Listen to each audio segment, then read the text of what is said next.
மின் கட்டண செலவை குறைக்கும் வகையில் தெரு விளக்குகள் அனைத்தையும் LED விளக்குகளாக மாற்ற தமிழக அரசு நடவடிக்கை எடுத்திருப்பதாக முதலமைச்சர் ஜெயலலிதா கூறியிருக்கிறார்.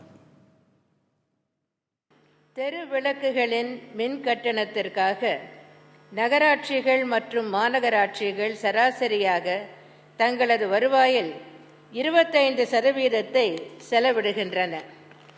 எனவே மின் கட்டண செலவை குறைக்கும் வகையில் தெரு விளக்குகள் அனைத்தையும் LED விளக்குகளாக மாற்றிட எனது தலைமையிலான அரசு நடவடிக்கை எடுத்துள்ளது.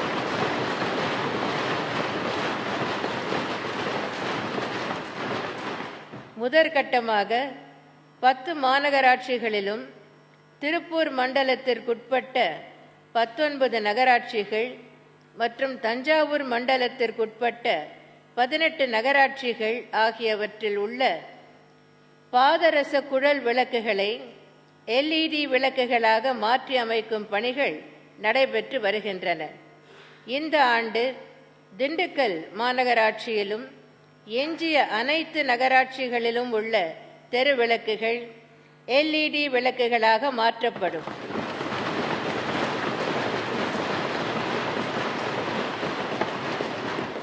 இத்திட்டம் 320 கோடி ரூபாய் மதிப்பீட்டில் தனியார் மற்றும் அரசின் பங்களிப்பு மூலம் செயல்படுத்தப்படும். இதன் மூலம் இந்த மாநகராட்சிகள் மற்றும் நகராட்சிகளில் மின் கட்டணத்திற்காக செலவிடப்படும் தொகை 35% வரை குறையும்.